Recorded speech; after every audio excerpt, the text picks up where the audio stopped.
ಮಾಲೂರು ತಾಲೂಕಿನ ಬೆಡ್ಶೆಟ್ಟಹಳ್ಳಿ ಗ್ರಾಮದಲ್ಲಿ ಗ್ರಾಮಸ್ಥ ಅಂತ ನೀವೆಲ್ಲ ಸೇರಿದ್ರಿ. ಈ ಮುಖೇನ ನಾನು ಎಲ್ಲರಿಗೂ ಹೇಳಕ್ಕೆ ಒಂದು ಬಯಸ್ತೇನೆ. ಏನು ಈ ದೇಶದಲ್ಲಿ ಮನುವಾದಿಗಳು ಅಂಬೇಡ್ಕರ್ ಬರೆದಂತಹ ಸಂವಿಧಾನವನ್ನು ಮತ್ತೆ ನಮ್ಮೆಲ್ಲರಿಗೂ ಅನುಕೂಲವಾದಂಥ ಪ್ರಜಾಪ್ರಭುತ್ವ ವ್ಯವಸ್ಥೆಯನ್ನು ಅಲಗಾಡಿಸೋ ಮುಖಾಂತರ ಮೊನ್ನೆ ಏನು ಯಾವುದೋ ಸಂಚಲನ ಅಂತ ಮಾಡಿದ್ರು, ಆದರೆ ಹೆಸರು ಕೂಡ ನಾನು ಹೇಳಲ್ಲ, ಆ ಪಥ ಸಂಚಲನ ಸಂಚಲನ ಮಾಡಿದ್ರು. ಈ ಮನುವಾದಿಗಳ ವಿರುದ್ಧವಾಗಿ ನಾವು ಒಪ್ಕೊಂಡಿದ್ದೀವಿ ಅಂಬೇಡ್ಕರ್ ಸಂವಿಧಾನವನ್ನು, ಈ ಪ್ರಜಾಪ್ರಭುತ್ವ ವ್ಯವಸ್ಥೆಯನ್ನು.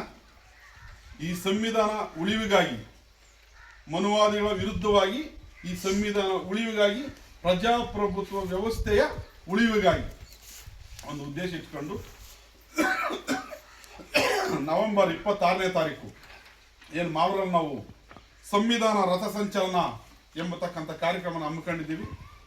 ಆ ಒಂದು ಕಾರ್ಯಕ್ರಮಕ್ಕೆ ನಾವೆಲ್ಲರೂ ಬಹುಸಂಖ್ಯಾತರಾಗಿ ಭಾಗವಹಿಸಿ ಎಲ್ಲ ಜಾತಿಯ ಜನ, ಇಂಥ ಜಾತಿ ಇಲ್ಲ, ಸಂವಿಧಾನವನ್ನು ಒಪ್ಪಿಕೊಂಡಿರ್ತಕ್ಕಂಥ ಜಾತಿಗಳು, ಪ್ರಜಾಪ್ರಭುತ್ವ ವ್ಯವಸ್ಥೆಯನ್ನು ಒಪ್ಪಿಕೊಂಡಿರ್ತಕ್ಕಂಥ ಜಾತಿಗಳು, ಎಲ್ಲ ಜಾತಿಯ ಜನ ಸಹ ಮಾಲೂರು ತಾಲೂಕಿನಿಂದ ಪ್ರತಿ ಹಳ್ಳಿಯಲ್ಲಿ 100 ಜನ ಭಾಗವಹಿಸುವ ಮುಖಾಂತರ ತಾಲೂಕಿನಲ್ಲಿ 10,000 ಜನ ಹೊತ್ತು ಈ ಒಂದು ರಥ ಸಂಚಲನದಲ್ಲಿ ಭಾಗವಹಿಸಬೇಕು.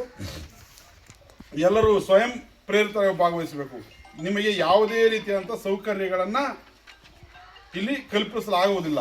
ಎಲ್ಲ ನಿಮ್ಮದೇ ಖರ್ಚಿನಲ್ಲಿ, ನಿಮ್ಮದೇ ವಾಹನಗಳಲ್ಲಿ ಬಂದು ಈ ಸಂವಿಧಾನ ಪರವಾಗಿರೋರು, ಜಾತಿವಾದಿಗಳ ವಿರುದ್ಧವಾಗಿರೋರು, ಮನುವಾದಿಗಳ ವಿರುದ್ಧವಾಗಿರೋರು ಅವತ್ತು ಈ ಸಂವಿಧಾನ ರಥ ಸಂಚಲನದಲ್ಲಿ ಭಾಗವಹಿಸಿ ಈ ಕಾರ್ಯಕ್ರಮನ ಯಶಸ್ವಿ ಮಾಡಬೇಕಾಗಿ ನಾವೆಲ್ಲರೂ ಮನವಿ ಮಾಡ್ತಾ ಇದ್ವಿ. ನಮಸ್ಕಾರ.